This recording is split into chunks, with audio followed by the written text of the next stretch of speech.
Hi, and welcome to Kickoff and Beyond. Uh, this is a podcast where I talk about soccer-related events, mostly dealing in the Premier League, only because that's all I can really keep up with. My brain is not big enough to handle, 7 different leagues and every player of every team. My brain's not equipped for that. But I still plan on trying to cover Champions League and any kind of major like club event. But we'll see when that happens. So this is my first time doing this. I've never done a podcast or really put anything out in the internet before, so I don't really know what I'm doing. I'm gonna figure it out as I go along. So I guess I'll start out with um a little bit about myself. I guess I am from America. I'm from the sort of west coast of America, and I got into soccer or football uh like right around the pandemic, like right around 2020, 2021. I had watched like the 2018 World Cup in Russia. I remember that was my first like kind of introduction to soccer. Like I'd always kind of knew about it, but no one in my family watched it. I didn't really have friends that watched it, so it was really hard to kind of get into. But I remember wanting to kind of get into because it's the most popular sport in the world. I view myself as kind of not a sports fanatic, but I do love sports, and I figured why not the most popular sport on the planet? So I watched some of the 2018 World Cup. I started really enjoying it, little by little, kind of learning what everything was. And then I remember that going into the 2019 season, or whatever, the late 2018 2019 season for like Premier League and all them. I got really intimidated by the schedule and how everything worked. Like my American brain couldn't comprehend like the season, and then in the middle of the season you had like these like cups, cup games and stuff like that. It didn't make sense in the fact that it doesn't have playoffs, but it sort of does. And then wasn't really sure when the season really ended or what was going on. It was a daunting task for someone who, like I said, like didn't have anyone to sort of teach me along the way. I kind of had to just look up everything like on like YouTube or whatever, and try to understand as best I could, try to understand the rules and what I was even looking at. That was the other thing too. Like sometimes like when I was watching the game, pick out things here and there that I would recognize from like other sports, but the majority of it was like I didn't know what I was looking at, or like when I would hear people talk about like how a certain play was bad and I didn't understand why it was bad, or I couldn't understand like okay, here's an example. When I first started watching like club games, when like a center back or whatever would like launch it across the field, and then everyone's just kind of like heading it everywhere. I couldn't understand what was going on or why they even did that until like years later. But so I gave it a chance. It didn't really work out. It was hard to watch games. I couldn't really find anywhere to watch games really. Like streaming was a thing, but I didn't know where it was. I didn't know where to watch these games and stuff. Right around the right around late 2020, started getting into started getting into it again. I tried to give myself like a second try at it, trying to learn the sport, trying to watch more games when I could, when they would come on Saturday mornings or whatever. I'd figure out what when they were streaming on or whatever.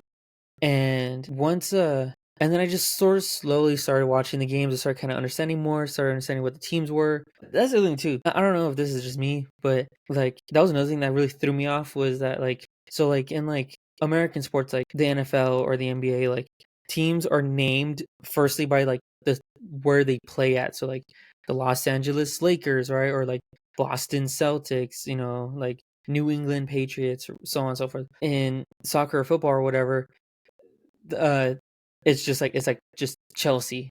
And I remember like when I would read that, I'd be like what the fuck is a Chelsea? What like where is that? Like where is that in relation to like, or like obviously I had like Liverpool or like a Real Madrid or Barcelona, right? Like that was pretty self like explanatory. But a lot of the teams, Tottenham Hotspur, I'm like I don't get it.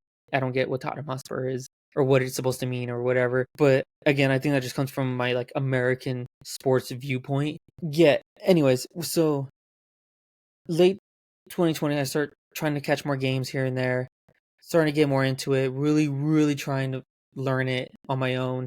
I started like listening to like Sky Sports and stuff like that, like hearing like analysis to try to like see if I can understand what they were talking about or what they saw, like when they would talk about a player, whether they're good or bad or whatever. I would just like try to like watch this game and then, kind of learn what they were seeing so I can understand better. Right around, and then the 2021 Champions League was on Paramount Plus. I had Paramount Plus at the time, and I was like, "Well, this is my chance. This is my opportunity to like actually watch this stuff." So I remember watching that Champions League.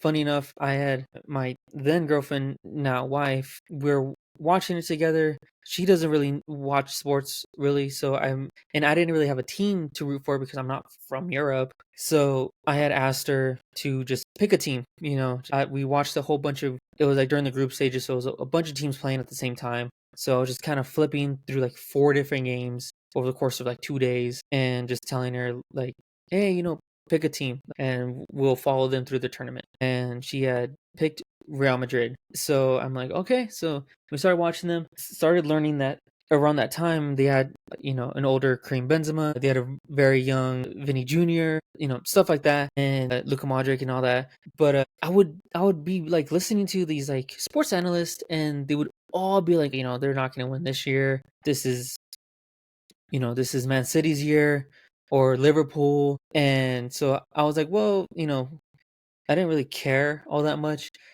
so I was just happy to watch a team and just be to be able to root for a team was fun. But, I'm watching these games and then just like I just started noticing like they got the group stage and then, round of 16, I forgot who they played.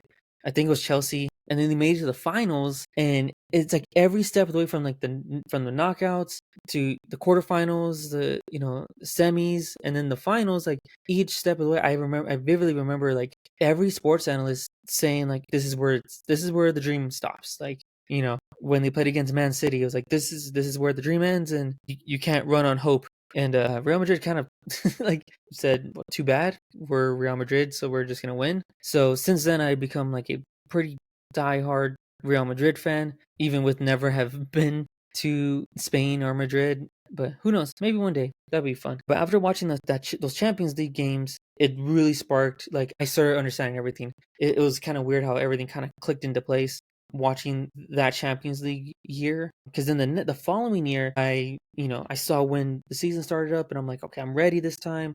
I started watching the Premier League a lot. I was watching a lot of Real Madrid games when they would come on. And from then on, I would say that soccer or football has probably been my favorite sport since then. And yeah, I got inspired to sort of do this whatever podcast thing just because I think it'd be there's not a lot of American people covering the sport, and I feel like, well, I don't know. I guess maybe I'll take that back. I just don't think that there's a lot of people, like a lot of soccer analysts that are American, and on top of that, that are as like unknowledgeable as I am. And that might sound like ridiculous, but I've just always held this sort of belief that like I think that there's like some beauty in, learning or not really fully knowing everything. I feel like I have a different perspective than some people, like someone who grew up watching soccer their whole life. Like, I wasn't one of those people. I like like I explained earlier, like, I was very, very late to this, but I feel like I made a lot of progress in that time period, and I feel like fun, and I think it's fun to sort of not know. Like when I hear analysts talk and the constantly bring up like the sort of all these old rivalries or all these things and things that I have no idea about, and not that I want to be like ignorant, but it's to me it's fun to watch and to learn. And I think sports like soccer, even like hockey to a degree, they're real intimidating to get into, especially if you don't have people around you like to kind of guide you through it. It can be very intimidating. I think that's why a lot of Americans sometimes don't even give soccer like a try. Sometimes I feel like it's just because it is so intimidating. There's just a lot of things involved in going around. And sometimes analysts can like be so overbearing with terminologies and with like how they explain things. Also, they can get kind of like big headed.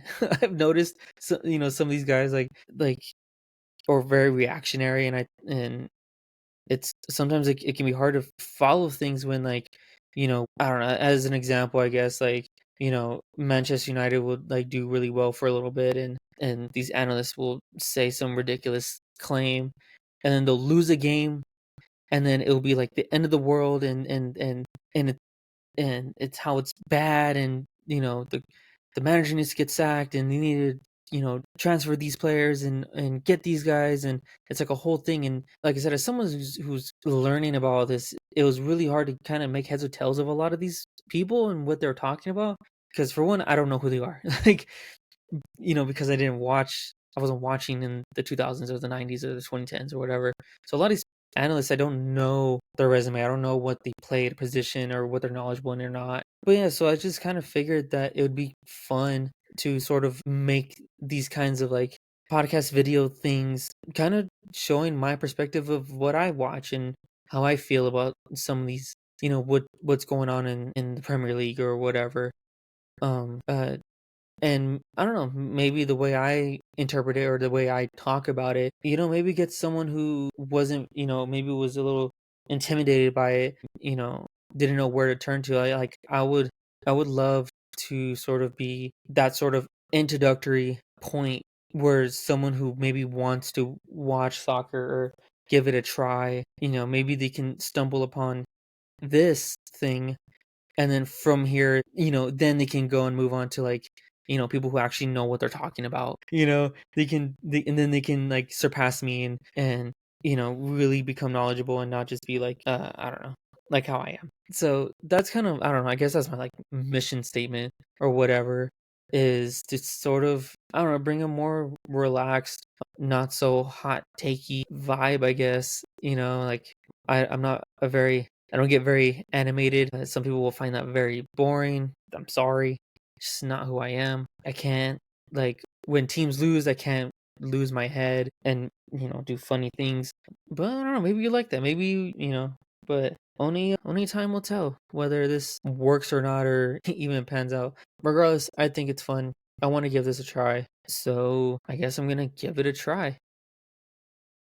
Um, thank you. Bye.